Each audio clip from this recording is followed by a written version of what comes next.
What's up, everyone? Welcome back to the channel for another episode of Mountain Dew Game Fuel Q&A with our guys. We posted the question out there. Y'all asked us questions and had some comments. If we don't get yours answered, because we're recording this a day before it comes out. So if we don't get yours answered because you maybe asked us a little too late, we'll get you on the next episode. All right, fellas, let's start on Instagram. Nicholas Johnson wants to know how to be a better lockdown. That's the key that unlocks everything. How to be a better lock. No, I mean I would start with if you have like film that you can watch of yourself, and try to figure out what you do really well and what you don't do really well. Try to work on the weaknesses and build off the strength. So if you think, like fighting through screens is what you're really good at, but you're not great at trying to avoid the screen, then do that. If you feel the opposite, work on that. Communicating in the pick and roll, knowing how to get plucks, knowing how to rotate, all that good stuff. So just kind of work on your weaknesses and build off your strengths. That'd be in a nutshell. With lock, it's all reactionary. So you just have to kind of work on what you're not so great at and build off what you are good at, in my opinion. Yeah, Nate pretty much covered it. One thing I'll add is just communicate. I mean, it's pretty simple, but as long as you're talking on defense and saying what you want or what you're thinking of or anything like that can help your teammate or help you play. So yeah, kind of building off that too, just having your center knowing how that you're going to play. So it's kind of the chemistry together where you're not trying to do one thing, your center trying to do the other. So as long as you're on the same page. I would say also like understand the true lock over here. I understand the dribble moves in the game, so you kind of know what the guard is gonna do, basically, like what the good dribble moves are, so you could understand like where they're gonna go with it most of the time. All right, Killian from Instagram asks, what would be your biggest / main tip for players wanting to try to get into the comp scene? Even any tips would greatly improve his game. He's been playing 2K since 2K13. But now he's looking to take it seriously. Says, by the way, love Pacers Gaming and tuning in to every video from down here in Australia. Well, I could start this one off. I would say just get into these amateur leagues like MPBA, WR, all those leagues. Get in them, compete, try to build your team. As you get better and you get more noticeable, you're going to get better team offers for better teams. And if you're really good, some good teams are going to hit you up, join them. And then get your name out there. That's how you start. You got to join these leagues and start from the bottom. Little by little, you'll get there. Yeah, I think the easiest way to, like how I started, I didn't start until 2K19 playing competitively. And it was just like, WR would retweet people looking for a certain position or something. And I would just, DM them and try to join. And I end up on a random team and just kind of work my way up. But I think another key is making sure that you have like the meta builds or builds that teams are looking for. So, most teams like it changes by 2K, but like this 2K, some people go like a play lock or a sharp lock compared to like, maybe like a different type of build, like a slashing lock or kind of just knowing what the builds that everyone's using, because most teams are going to want those builds. They're not going to want to bring in a post scorer in most 2Ks and stuff like that. So, Bod Hewland says, what do you guys think is the difference between a good player and a great player? What do they do, etc.? What makes a player great? What's that separator? I think one of the things, it happens for real life, for 2K, for whatever, is consistency. I think a lot of players are great, could be great one game, then you see them struggle, then great. But players that every time they step on the court, they're going to give you what they're going to give you. I think that's great. Yeah, I think a big thing. I agree with that too. Is like to be consistent, like work ethic, knowing that, the game's going to change year by year. So I think the great players, every year they're going to be good. And other players, they're only going to be good in certain games that fit their play style. So kind of just realizing your weaknesses, maybe seeing other great players, their strengths, and trying to put them into your game and just pretty much always improving. And I think that comes from playing the game and watching other great players. Are there any things that you got that like people don't see when they're tuning in to a ProAm matchup on Twitch or watching like some VODs later? like other than the game itself, what are great players doing maybe outside the game, behind closed doors, like in private to really improve? Oh, it depends. Like for a PG, I mean, I don't know. They could tell you for like a lock, or for a PG, I know a bunch of PGs just sit there in the mic court 3 hours, 5 hours a day, just sit there dribbling nonstop. See what I'm saying? Like when you go to YouTube, you look at best dribblers. Those people didn't become the best dribblers by just being best dribblers. They're practicing every single day to become that. You see what I'm saying? So that's something. Yeah, I think that goes along with, locks, watching film on seeing, I know we do it a lot. We watch like the top teams, how they play defense and stuff like that, and try to translate it to our game. And that's kind of how, continue to improve and figuring out the best way to do things. The Pacer update on Instagram asks, what sparked your love for NBA 2K? We love basketball. For me, my baseball coach wanted to play me in the game one-on-one, and then it was the first time I played it, and I played NBA Live before, and it was way better than NBA Live, and then I never went back to NBA Live, and I like 2K way better, and that's how I got into it, pretty much. Yeah, for me, definitely just my love for basketball. I think that's just the simplest way to put it. Yeah, I'm with them. Yeah, I think for me, it probably wasn't even just like basketball. I think when I played it, especially like 2K10, 2K11, I was like so much better at it than like all my friends and stuff like that. Whereas like other games like Call of Duty, Gears, Halo, it was pretty much like an even playing field. But 2K, I was like, I guess I was just like elevated it like at myself compared to like the field.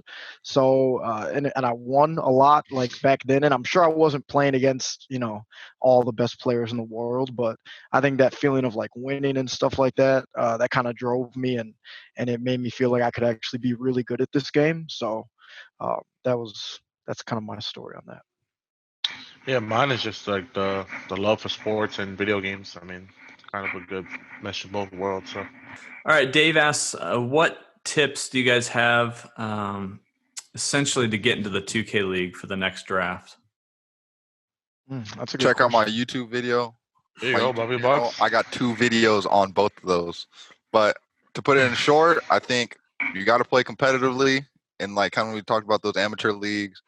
You got to market yourself, whether it's putting clips out there, film out there, making a video about yourself. That's kind of something I did when I was considered a random or anything. And I think making sure you have film on yourself on like a YouTube channel or Twitch where you can send to teams and teams can watch you, compared to just expecting them to be going out of their way to just watch you without having anything to show. If I will give any extra, I get asked this a lot. Obviously, what Bobby said is the main focus. But like, me personally, I always tell them too, cause like that's where like low key I came from. Is team up. I always tell them if they got a chance to play team up and get themselves in that mode and excel on it, once you translate to ProAm, is way easier in my opinion. So I always give that tip to a lot of people back home that ask me like, what can y'all do to like get better so I can get to that point to get to the league and stuff like that, instead of just matching themselves and just playing ProAm. I'll tell them to just join team up, because I feel like that's just also team up is the closest thing to the league build in my opinion too. So that helps. So yeah, those things too. And also back to the first question or the second question, is just joining these leagues, getting your name out there is gonna help you increase your stock. And then also, even if your stock's not high or you don't have a good stock, if you go to the combine and you go and you average 8 steals and 40 points, somebody's gonna notice. See what I'm saying? If you go crazy, now if you're in the average middle of the pack stats and your stock is like low, then people are gonna forget you. But if you go crazy, somebody's gonna notice somebody. So I think that's what you gotta do. All right, GW Holla asks, what's the best jump shot with the greatest green window? To 2K Labs. That's definitely a 2K Labs question. I mean, that's because I don't know the exact like there's one that has the best percentage-wise green window. Does anyone know it off the top of their heads? Also, what's your guys' opinion in general? I would just use 98. 98 or 38? 98 or 38. Yeah, Yeah. 38 if you're If you're in the corner. usually, and the 98 Yeah. if you're a guard up top. Or something. Yeah. And you can still use 98 in the corner too. Yeah. It's just 38. It depends, but Could one it of be those two. Could it be said that there's no best one single jump shot, really? It's all. I mean, it's personal. There probably is like technically a best like green percentage window, but yeah, I would agree that there's not just like one that it'll make you a god if you put it. You just have to be good. So if you can't time it, then try something else. Yeah, exactly. Like whatever day. works for you. Still at the end. For guards, if you have Hall of Fame quick draw, 98. It's probably the only one you should probably use. But if you're a log or something else, you have a lot of options. 38, add some, stuff like that. Yeah. Mhm. All right, last one from Instagram from Signing Off. What is the better PG build? Offensive threat or scoring machine? Is this in the league? Like in the league or Just in general. I'm gonna have to say it's just in general since the league isn't specified. Yeah, that's the thing. In the league, the offensive threat is the play sharp, but in the retail, is it the it's totally BP? different. Yeah. I think here are we talking about the league because the scoring machine doesn't really pop up in the retail. Sure. So what do you think about the league then? Scoring machine for sure. Man, give me. I like the offensive threat. That's the build. Here we go Going in with the game.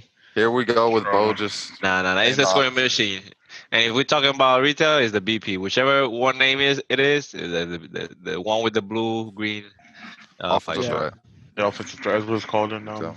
So if you're watching this on the day that it comes out, which is Wednesday of this week, guys, which means it's the day that we play our first game in the tournament. Okay. So everybody watching this, if you're watching now, 6:00 tonight, we play against the Blazers. Yes. So make sure you tune in. If you're watching this later, well, I guess I hope you did tune in. But something in particular with this tournament, right? There's picks and bans and stuff. So you guys can ban different archetypes. Offensive threat scoring machine. Have you guys seen in scrims? These are maybe some that are going to get banned or no? Yeah. Scoring machine will be banned a lot. Yeah, scoring machine is the most popular build as a PGs. PG, and I mean, like, as usual goes for every position. The most popular is probably gonna be the most bans because like that's where people comfortable and have been running the whole season, and you just put them on something different and just see if they can adjust in that short time. So it's probably gonna be a lot of same bannings, same archetype banning. May get a little bit freaky later, but at the early stages, it's probably gonna be the same bans. For sure. All right, heading over to Twitter, our guy Stayfly. He has a two-parter here. First part is the more fun part. What's your guys' favorite flavor of Game Fuel? Oh, Orange. The tropic, the yellow is it tropical or something? I think that one hits. I'm gonna go with the blue one. Okay, that's I'll bad. go with whatever the red one is. What? Everybody likes something different? I gotta go. Go purple, Bo. No. It gotta be orange or yellow. One of those two are Nah. elite. See, for I me, like it's- orange is up there too. That's Orange, that bullshit. for me, it's orange or Orange is definitely blue. up there. yeah, It's orange and blue. I'm not sure which one. I like them both of them. Yellow is like I thought it was good the first time I had it, and Same, last time, man. I was like I don't know. Okay, y'all tripping. Like over the orange and the blue. Orange is over the blue orange for is sure. elite. Or the orange, I don't know. Honestly, Over the they're blue all for sure. good. They're all Yeah, they're good. all good. But like orange and blue, I think stand out the most. Nah. I think I'm in the blue camp. Yeah, see, You're blue. I think I'm in the blue camp. Yep. Orange. Come on. Spencer. Nate's red over there, all by himself. yeah. Red. Yeah, nobody likes Sherry. Red popsicles. Red Nate loves that. I remember he loves fruit punch. Yeah, all that. anything that's red. Yeah. Cherry's alright. It's solid. Well, there you have it. We're about all over the board, it sounds like. Stayfly also asks, and we've been kind of answering this a little bit, but what's the best way to start out in ProAm? Any specific tournaments you guys would recommend? There you go, Bo. Hit it. WR. Same thing again. WR. Yeah, WR is Yeah, probably the W- best one, most played one. Right now, that's the number one league. Everybody that wants to get their name up, you join that. And once you get a team, there's a bunch of little leagues you can join as well. But if you win WR or get far in WR, that's how you get noticed. To be honest, It's And I that also simple. think you have to there's that battle, right, of like figuring out if you want to start your own team or Yeah, that's Yeah, a that's tough another one. option. You gotta figure that out too. Once you figure out like what league you're gonna join, Yeah. What? WR and MPBA are the best, but I don't know if MPBA has done anything recently. But I Yeah, know they- WR's. They used to be the goats. All right, we're heading over to YouTube now. And Nate, maybe bring the mic a little bit closer. You're just a little quiet. Brandon over on YouTube said, "What's up, Pacers Gaming? Love y'all. Love you too, Brandon. I appreciate you, man. What's been your guys' biggest motivation to keep striving?" Keep striving. In 2K I'm going to guess as a team. Yeah. as a team, I think everyone probably has different motive. I mean, there's money on the line. That's a big one. I think there's careers on the line, which is also money too. So there's that. There's legacy. There's family. I mean, there's a lot of It's a different lot. things. It's a lot. I think it's probably all those like All of them meshed, together. Yeah. all of them meshed, and Not letting your organization down. yeah, all that stuff. And Competitive nature. competitiveness, just like wanting to win. Pride. Yeah, Oh, Like, you we could know, we be know that one is pride. big Yeah, one. Oh. all that stuff. All of it, everything. Yeah. All right, Michael asks another question. During the first stage of the 2K League tryouts, you got to maintain a 50% win percentage. Right.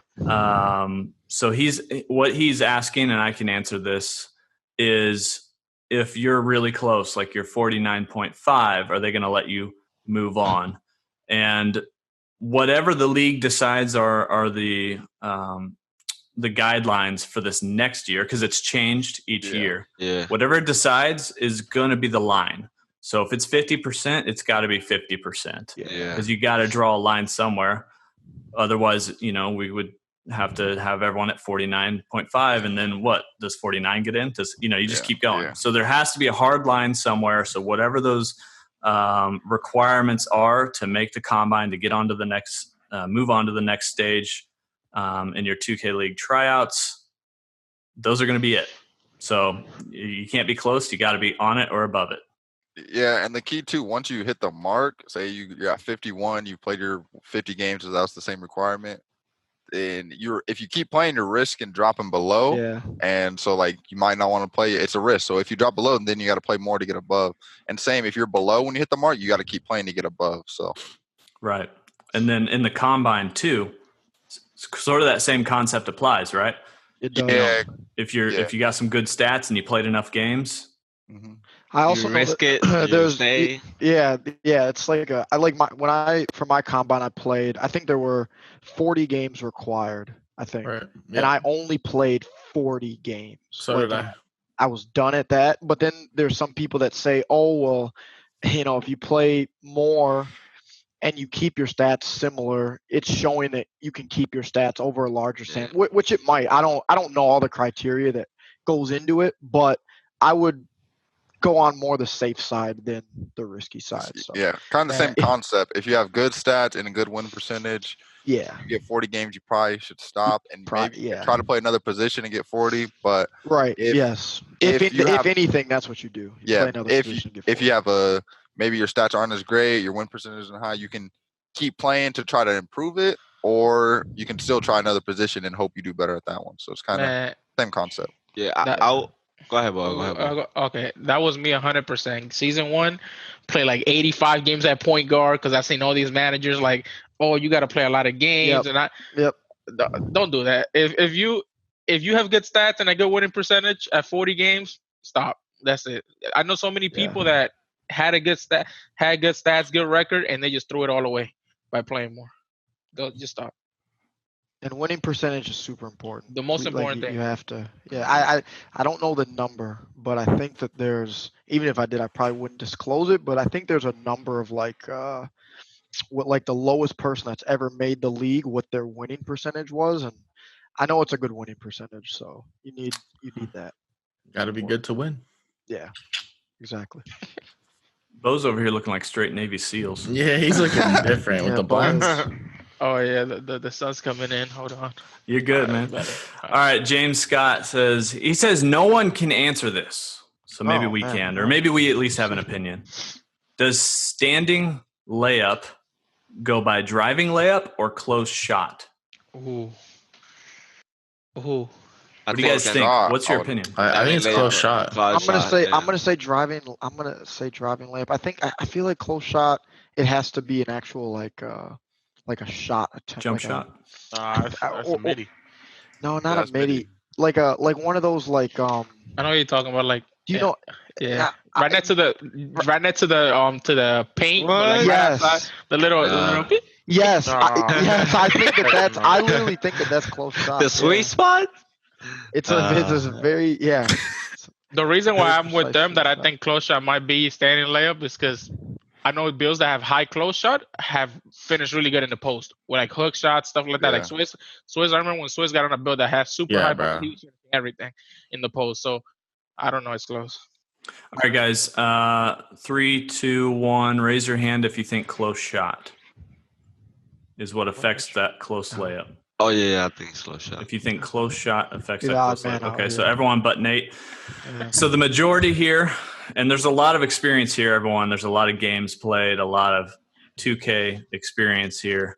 Sounds like it's more than likely close shot, potentially.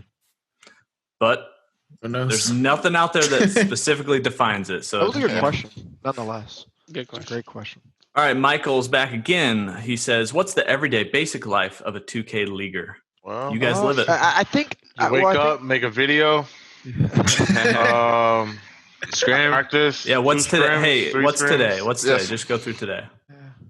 So today, hopped on Zoom, making this video. Then First we're gonna thing. go. Yep. Then we're gonna head to the facility. We're gonna practice for probably 4 hours. Take a break. Probably get some lunch / dinner, whatever you want to call it, at that time, and then come back, practice again, and then for today, probably call it a day. No, we're watching film tonight, so y'all better All right. be ready. Don't worry. Yeah, come on. Don't All right, watch just film. watch some film after. I Yes. also think it, Spencer, it probably depends. What was this question again? What's like the average What's day? what's the everyday Yeah. basic life of a 2K leaguer? Yeah. So like, I think that's our day, but I think it depends also on the team and stuff. Every team has different routines that they have. Yeah. Some might scrim really early in the morning. Some not a lot, but some like to scrim later at night. Some don't scrim like all to scrim. day. Some don't like to scrim. No, yeah, some don't like to scrim. Some like to. There's different preferences and focuses. So Essentially, the practice side Hello? are scrimmages against other teams online, but every team is going to be different. So your everyday life, you're in different cities, you're working, playing for different organizations. They have different priorities, whether they're content focused, they're scrimmage focused, a little bit of a mix, or a little bit of whatever Yeah. you guys want. Some have coaches, some don't have coaches. Like it varies. But did you have something, Bo? Yeah. And I was gonna say, Wolf, Nate, Joe Martin, Suez know about this. Me and Bobby haven't got to experience it yet, but before COVID, their day might have been different. They might have went on a plane almost half the Yeah. time. See what I'm saying? So they could maybe talk about it, but that's really it's a different time. yeah. No, it's a good Yeah. point. Yeah, It definitely changed. definitely changes a lot. Definitely. For sure. A lot more travel prior to COVID being here. So now we're playing a lot more remotely. And in fact, you guys will practice both sometimes from your apartments where you're sitting right now and other days when we get closer to games at the Correct. facility, because there's a lot of guidelines for you guys to even go in and practice with each other, aren't there? Yeah. So definitely different this year. A lot more travel, though. A lot more weekly travel in any other year. Yeah. Coltrane, one of our members, 6 months plus member, he's got the full loyalty badge logo. Okay. He's asking, and guys, you're just going to have to guess on this. What type of PG or center build do you think is safe to make day one for 2K21, assuming the builder system is similar? Ooh, that is a So- tough one. That's one of the hardest. You know, Jomar, here's the thing. Jomar, I'm pretty sure in a recent video, you were like glass. You feel safe with glass. Yeah. Don't you? Oh, yeah, that's a good one. Thank you for Like pure yeah. rim, pure glass. Yeah, any like inside center, yeah, like just rebounding mainly a center, I think has been a good option. Like the last 4 2Ks. I think that definitely is the safest option. Now that you remind me, yeah. I agree with that. Sure. And for a PG, it's always been a good option, no matter what. The game always ends up being just how Nate always says, like sharp is always the way. Eventually, Yeah. The the play way sharp. is always gonna end up being the play sharp. Yeah, You I always agree. end up playing with the Yep. the build that can shoot the best and dribble the best at the same Yeah. time. Always. Correct. Yeah. And don't, and, Unless you don't, can find a build that could do both of them and dunk. and dunk Hall on of people from the free throw line. Yeah, I Yeah. got you. And that's Or- usually, that's usually not day one, right? That's something that Right, comes right. out over Gotta- the it'll- next It month evolve- or so. It evolves to that. But Yeah. You already but see attend those, that's attend but see that's the hack though. If you can predict that day one, and then Get some halfway clout in- for that. Yeah, Yeah. exactly. Get Bowl the, build. get the Nate Call bill. They were let's lock in, bro. Premier Don't sleep defender. on the pop. Don't sleep on the poppers too. Early poppers always I'm good. bringing out a popper day one. Big You big heard it here popper guy. first. Poppers in retail are always good. I'm Yeah. bringing it out day one. Bobby's bringing out a point center day one. Point center. I'm bringing out Jokic day one. I'm bringing out Jokic. Yeah, we know See how how that he's goes. moving now. Little bowl. So it's All right, been guys. Pierce Lasher. LJ Jameson from YouTube says, "Hey, Pacers Gaming, I'm new to this channel. Thank you for Welcome. being here. Welcome. Yes, sir. But play competitive 2K in leagues like TPO and now CPA. You guys familiar Okay. with those? I've heard. Yeah. Yeah, I've heard of I them. heard of TPO. Yeah, I've heard Okay. TPO. I've heard all of them. Ooh, I'm out of touch. This is a very vague question, and answer how you like. But what's a good basis to follow on defense? For instance, how should we be rotating, helping? What's the positioning? When do we reach? When do we pinch? On ball, off ball screens, etc.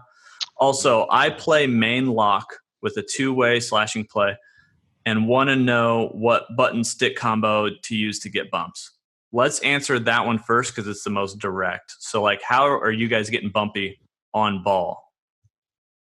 L2, Your turn. L2, and you use the left stick and you try to Yeah, predict follow. where the guy's gonna go. Yeah. Try to beat him to the spot. That's the best way to get bumped. Yep. Sometimes you want to throw in turbo if you feel like you have to get there, but sometimes you don't. So are you hitting L2 like right when you feel like you're in position for the bump? You're not holding on to it, or are you? It depends. hold Honestly, L2, it depends too. It depends like where they are. Like if they're on the sideline, that can depend if they're in like the middle of the court. So that can like switch it up too. All right. How about guys just defensively? When we talk about what are some defensive tips that you have when it comes to like when you decide to pinch, what you're doing over under screens, how do you help, and rotate, that kind of stuff?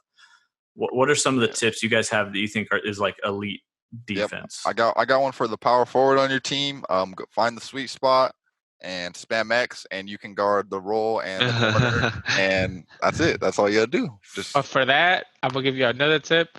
Change it to 3-2. 3-2 defense. Your player turns around. He's facing the lane. He could get all those steals. If you're in man, your player's gonna be looking at the guy, and you won't be able to play the so-called sweet spot like Bobby's saying. So you put it in 3-2. You Yeah. have to I'll do that say every another. possession. Oh, go ahead. Yeah. You have to Yes. do Yeah. that. Sometimes it changes, but if you put it once, it should stay for like 3-4 possessions. But if you see the arrows again, just put it right back real quick. And Nate, I got you in a sec. Everybody, Yeah, no, you're Bobby good. just did a video. I think we named it "How to Play Corner Defense Better." That's where he actually shows what that sweet spot area exactly. is, and that's a good one, LJ, for you to go watch just in general because he covers some different defensive concepts from different positions. Nate, go ahead. Yeah, no, I was just gonna say real quick. I think finding what everyone on your team is good at defensively, and trying to build like an identity. Like, do you want to be like a heavy press, defensive team? Some teams are really annoyed by playing against a really good press. Are you guys more of a no threes defense sort of team? Are you paint oriented? Do you rotate? Do you like to do? Are you good at everything? Like, and are you actually good at everything? Like, can you get away with doing stuff like that? So I think like finding what's the word, like a defensive philosophy that you and your other four teammates feel comfortable with running game in, game out, and we're like, okay, we're gonna play to our strengths and this is gonna succeed.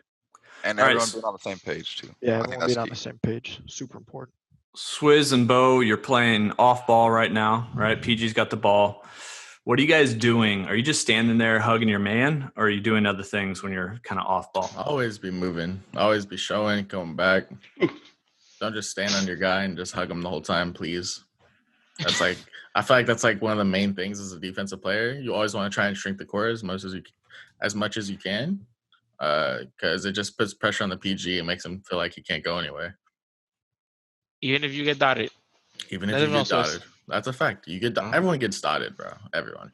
So like, but if you get dotted, don't make that. So like, don't be like scared to still try and make a play. Sometimes still like show and stuff like that. Let me ask you guys as a team a question. What happens when you pinch, right? You're essentially leaving your man to kind of pinch the ball, correct?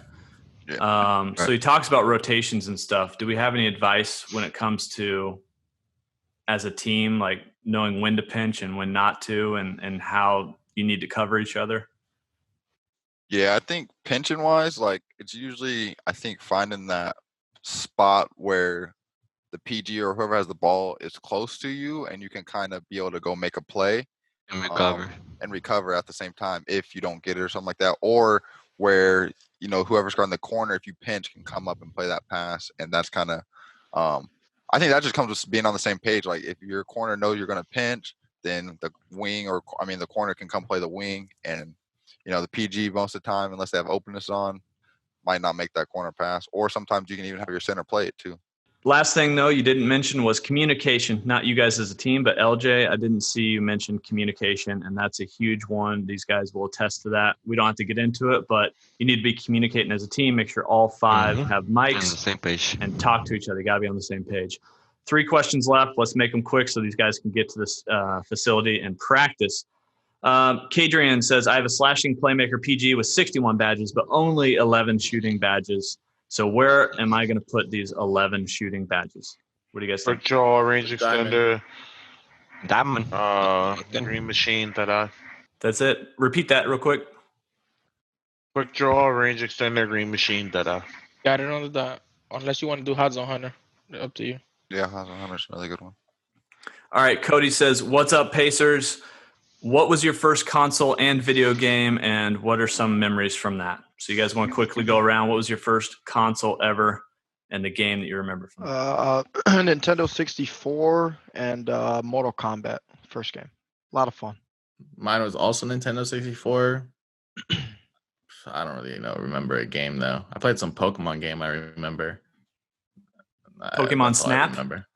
I don't remember what it was called. I'd be like in an arena. Hey, man, Pokemon was lit back in the you day. played the arena one. Yeah, it was like an arena one. I would battle other one. Yeah, it was lit. N64, Mario World. There we go. We all played Nintendo 64? That was my first console. Mine was not Nintendo. Mine was the PS2. And it was... Oh, you are... That's it was bad, Bo. It was the PS2, and it was... I don't know the name, but it was a Naruto game. For sure. I don't remember what my first one, but either Nintendo 64 or the original PlayStation or like a Game Boy or something. But I remember the original PlayStation, I used to play like the old Madden, like when I was probably like 4 or 5 years old, and I just playing Madden. Lock in. Yeah, I mean, they want Nintendo 64 Mario Kart, man. Simplest way to go. Oh, you an OG. You hit that with the family? It gets good. It gets good. 4 controllers? 4 controllers. Again. All right. Last question from John Raby, one of our members. How much different do you guys think the gameplay will change for next-gen consoles, and how do you think the 2K League would approach this? Loaded question. I don't know. I think we would approach it. I think it's too tough for us to answer at this point. I think it's a big question mark. I think. How do you want the gameplay to change? I hope it's for the better. Yeah, hopefully for the better. That's the goal. In terms of the going from like the current gen to the next gen, though, like how will the gameplay? I mean, it should run a lot smoother. It should run more fluidly. It's gonna be more like There were no loading screens. Hopefully the loading screens are like less. Like everything should be like logically it should be more smooth and more fluid. The last time they switched gens, which was from the PS3 to the PS4, the Xbox 360 to the Xbox One, that was a huge change. The part came out. It was a huge change. So we'll see if they make the same change. But I think you could expect like a different, like a big gap. Yeah, like a different. Yeah, something different. Yeah. They should try to go all out, try to explode for sure. In my opinion. Yep. Facts. For the league though, Yeah, that's a tough. I mean, yeah. Hopefully it's for the better, but it's tough because the league is in computers and stuff, right? So it's like yeah. I don't know. It's tough because the combine usually around October or November. Yeah. That's when the net gen's coming out. Exactly. It's like it's still They're gonna about be to be tough. crazy. It's Yeah. yeah. Yeah, it's gonna be a lot going on. It's up in the air, but it'll be really interesting for sure. Yes, it will be. We appreciate everyone tuning in for another Mountain Dew Game Fuel Q&A with our guys. Make sure you stay tuned to the community tab on YouTube. Also, all of our social media handles. We post these out there. You guys ask questions, and we answer them.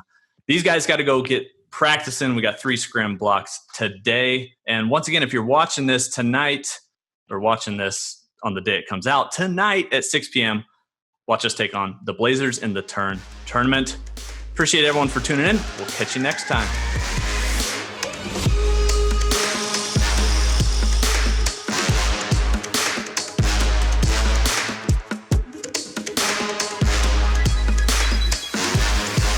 Hold up, everybody made their beds for the video? That's bad. Y'all making me look bad. We all know you were the last to show up. You're John. always the last one. You're always late. Jamar, you're Yeah, always late, bro. I know, You're always but- late. Today I had to make my bed look at the But glitch. they real know that. See, look, it looks made, right? That's bad. That's bad. Okay, you got it. He got killed me with that one. That's a good one. That's glitchy. Hold up. Let me lock in. Yeah. Yeah, that's.